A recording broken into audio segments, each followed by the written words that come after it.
CAN TV viewers, and welcome to Immigration Issues on CAN TV. My name is Kelvin Easy, and I am a volunteer at United African Organization, a community-based organization which serves African immigrants and refugees in Illinois. Tonight, I have with me Nancy Ochiri, and she's the program coordinator at United African Organization. Nancy, you're welcome to the show. Thank you, Kelvin. Tonight, we'll talk a little bit about Trump's executive orders on immigration and what we all can do. I just wanted to remind our viewers that this is a live call-in show, so please feel free to call us with your questions. The number to call is going to appear on the screen. So, Nancy, can you tell us about these executive orders? Thank you, Kelvin. Well, we've heard a lot about it on the news and everywhere, and that in January, President Trump issued 3 executive orders on immigration. And this has caused a lot of, uncertainties and uneasiness in our communities. 3 of them, one which focused on internal enforcement, increasing internal enforcement of law enforcement in the state, in the country. The other one was focused on border enforcement, and so building the wall.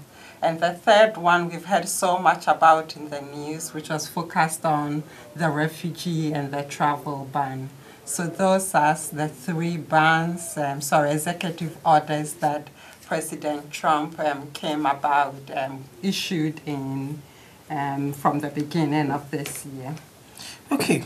So Nancy, please can you tell us what is the effect of these orders in the African community?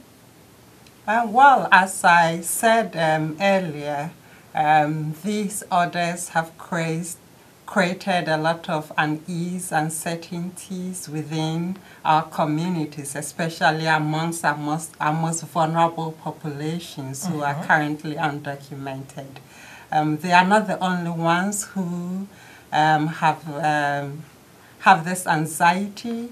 We have citizens who are anxious about their status and what this implies for them, whether they'll be able to bring their family members here or not. What ID cards do they have to carry when they are walking about to show that this is their status? We also have green card holders who are very worried about what this implies for them. Can they travel? If I have a criminal background, does it mean that I'm going to be picked up for deportation?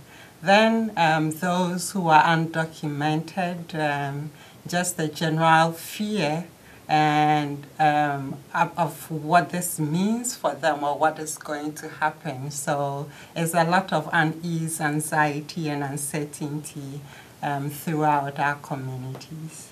Wow. So what category of individuals are affected by Trump's executive order? Well, the first order was focused on internal enforcement, and so more about, who is a priority for deportation, anyone who entered the U.S. without documents, anyone with a removal order, anyone who's been charged with a criminal offense, anyone who has committed something that constitutes a chargeable offense. And so that is really broad and includes so many people.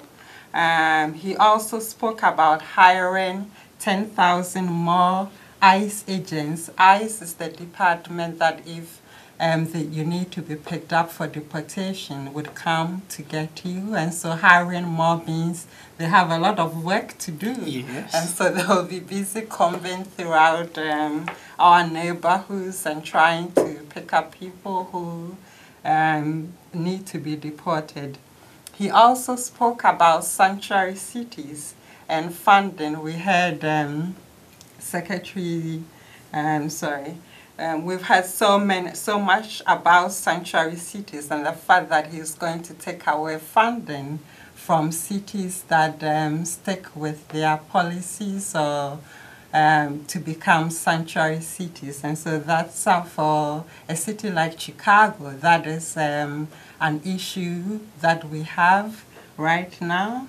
I know that the mayor stands and continues to say that he remains, Chicago is going to remain a sanctuary city, and so it's really great to hear that from the mayor.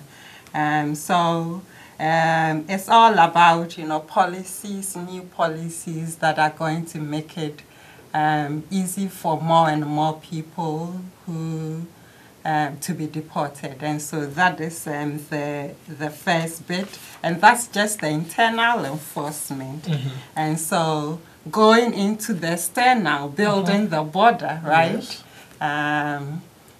Building the wall around the southern border to prevent people who are crossing through to come in to the U.S. And most of the time, when people think about the border, they think it's Mexico.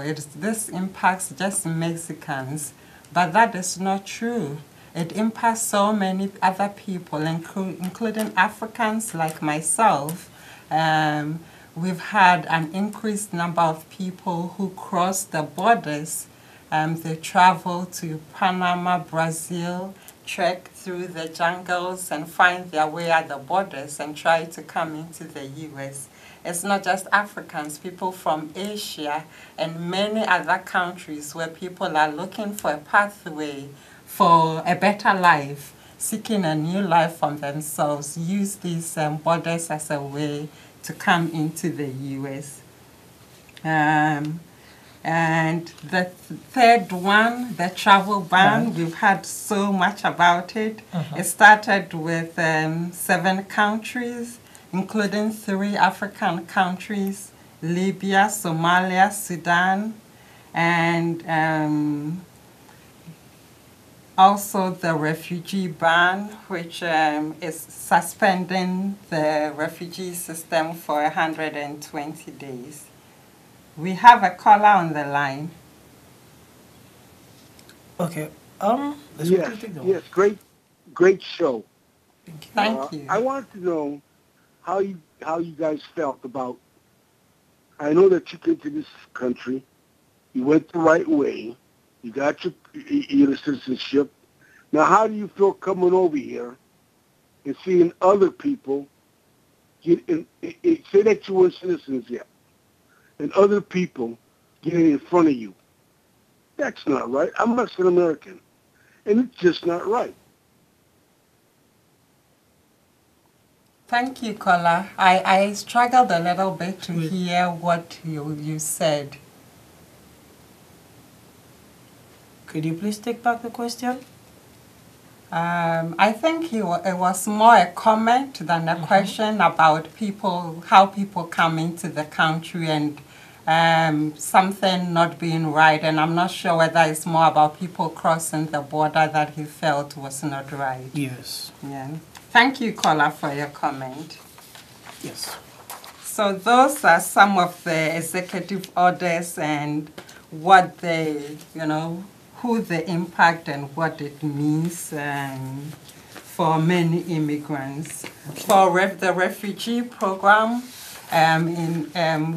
for many Africans, this is a big issue because the refugee program has allowed so many people who have been displaced through war and others from their own countries to be able to come here and seek a new life. And so reducing the number of refugees that will come in to 50,000 is a huge slash of the total refugee resettlement numbers. And so we are worried about how many people from the continent will be able to come into the United States as refugees. And so all of these really impact a large segment of people, not just people already here in the U.S., but also those who want to come in and how this is going to play out in the long run. Wow, good. First and foremost, I must really commend the mayor for trying to make Chicago remain a sanctuary city. That is one good thing. Well, I would like to ask again, how does Trump's executive order on immigration affect undocumented immigrants? Well, great question, Kelvin. Everyone is anxious right now about what this implies for them. Are they going to get a knock on their door with ICE knocking on their door saying, we are here to take you away from this country? Or is it going to be at their workplace? Is it maybe when they are driving that they get, stopped by the police and one thing leads to another and they find themselves in ICE detention?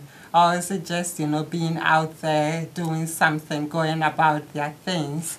And so there's a lot of anxiety around for everyone, including undocumented immigrants, about what this really implies for them and what the future holds. For us, we encouraging everyone, if you do not already have lawful status, to speak to someone, seek help, seek legal help, because there are so many people who are already here in the United States who could qualify for one program or another but do not know about it. And so we encourage everyone to seek legal help if you do not currently have a status. You can contact us in our office. Our number is 312-949-9980, and we'll connect you to free legal consultation through the National Immigrant Justice Center. And they will be able to help you. We also offer legal services in the office, and if it's something we can help you with, we'll be able to do that as well. Oh, thank you. Just to add a little bit about for the undocumented immigrants, if you are being vaccinated in the euphoria of fear, anxiety, and you're thinking of how do I get to go about my daily businesses without fear? How do I get to go to my normal businesses or bases I do every day without a fear? There is one thing for you need to understand. You don't have to be afraid of ICE, because there is one rule you need to know as an undocumented immigrant, which says you have every right to remain silent. Wherever you're being found in public spaces, you have every right to remain silent. And also, if you have a knock on your door from the ICE, you aren't supposed to open up your door immediately, because once you open up your door, you've given up your right, because that is your own space at that point in time. So it is always advisable you get a knock from a knock on the door from ICE. You should always request for a warrant which is signed by the judge, and at least a 6 months dated warrant signed by the judge. Without that, please do not open your door to ICE. And if you're being confronted on the street or in public places, remember the fact that you have every right to remain silent, and you have every right to get an attorney. Now, moving on, so to this, we are urging everyone who is eligible for citizenship to apply becoming a United States citizen. That brings us to how can we become a U.S. citizen? Great, thank you. As you mentioned, we're urging everyone who is a lawful permanent resident who is here in the United States, if you're eligible for citizenship, this is a great time for you to apply for citizenship. We've also seen a surge in people who are already citizens who are asking, what can I do to help? And there are so many volunteer opportunities out there. You don't need to be a lawyer or an attorney to be able to help someone. There are so many ways in which you can contribute to the immigrant and refugee community. And so if you would like to help, do give us a call, 312-949-9980. Becoming a citizen is important for many reasons. You have the right to vote, contribute to our democracy, have your voice heard. You can bring more of your family members here. You can bring like your brothers and sisters if you want to. If you want to travel, you don't have to worry about getting back into the United States within 6 months or so. Because if you go out of the country for 6 months or more, you have the question about whether you live here or not, or whether you're abandoning your green card status. And then there are certain jobs that are only for U.S. citizens, even scholarships. And so there are many more opportunities that open up to you when you become a citizen. And so we encourage more everyone who's been a green card holder to look towards the path of citizenship, especially in these times. Okay, great. So, could you tell us what you need to know about the new N400 form? Well,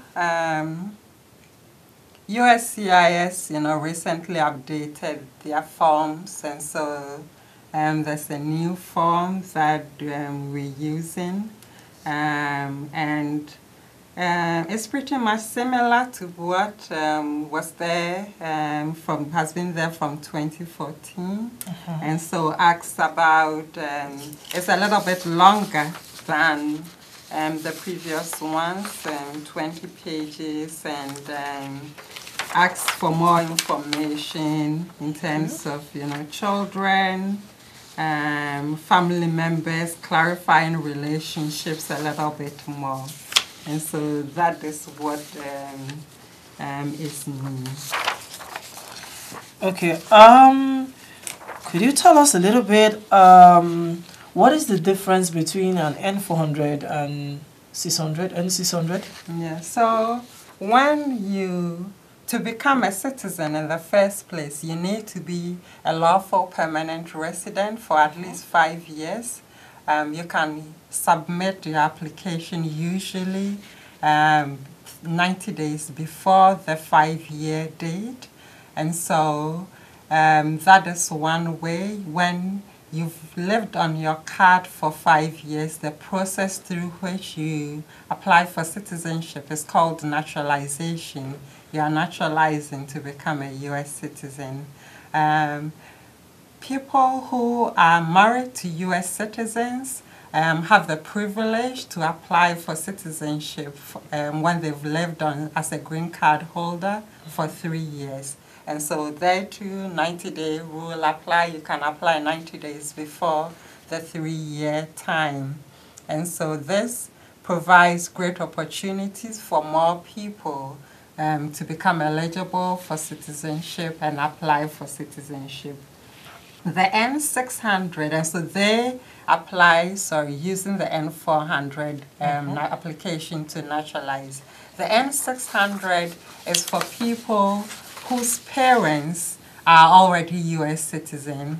And so if I came into the United States when maybe I was 11, and when I came, I lived with my U.S. citizen parent, or my parent became a citizen whilst I was still below the age of 18, I'm probably already a U.S. citizen.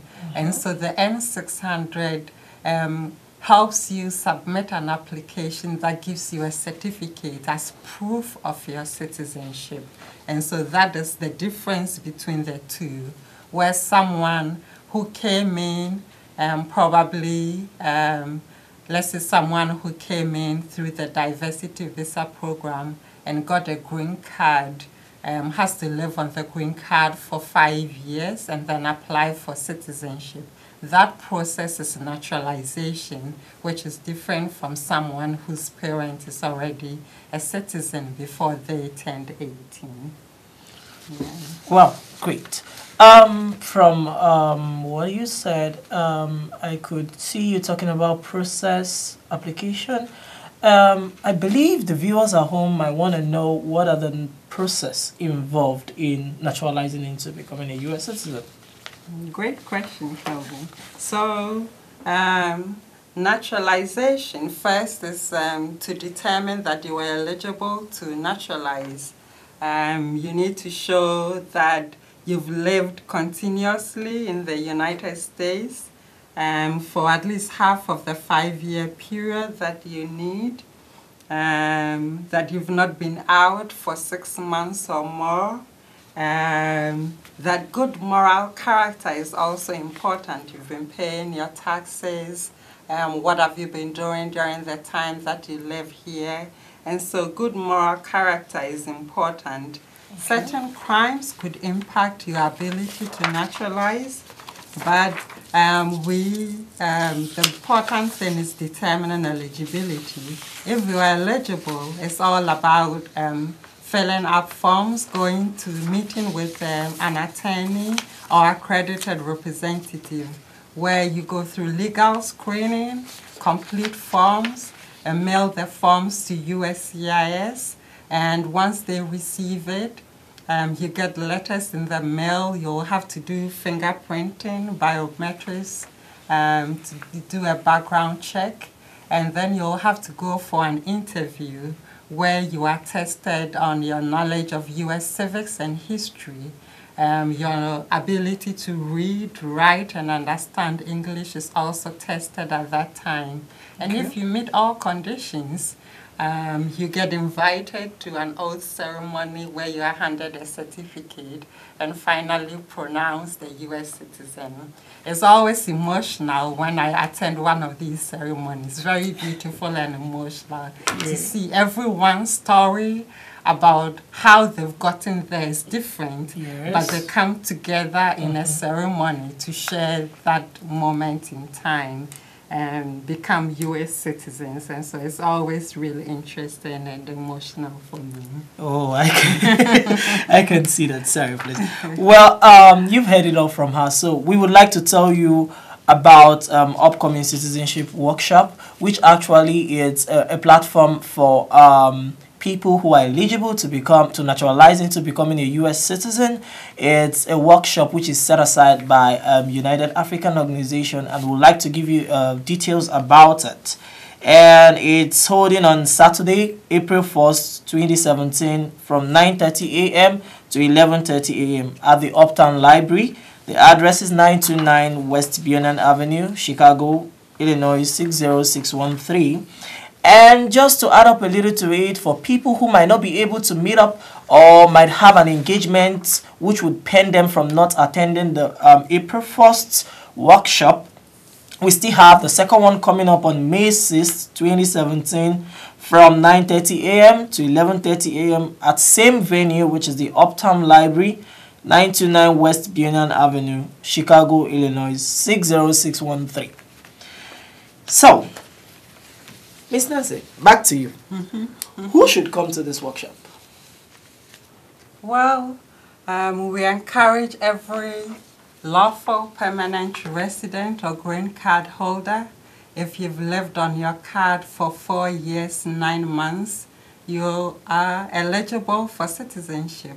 We also encourage people who are married to U.S. citizens for at least 2 years, 9 months, have lived on their green card for at least 2 years, 9 months, to come out and apply for citizenship. And if when you entered the U.S. or you lived in the U.S. at the time your parents became U.S. citizens, you were still below 18 years and you had your green card, you are most likely a citizen, and you just need to apply to prove that you are a citizen. And so we'll be helping with those applications as well at the workshops. So April 1st at the Uptown Public Library, the address 929 West Buena Avenue, and we'll be there from 9:30. We encourage you to get in before 11:30 so we can help you. when you get to the workshop, you get to have a one-on-one with an attorney or accredited representative to go through, do a legal screening, go through your immigration history, and make sure that you are definitely eligible for citizenship. Well, you've heard it all. Just for more information on the citizenship workshop, or you want to access the United African Organization, you could call them on 312-949-9980. Again, just to access information and also about the citizenship workshop and naturalization issues, legal screening, you could call United African Organization on 312-949-9980. At this juncture, we're going to call it a day. Thank you, Miss Nancy, for being with us this evening.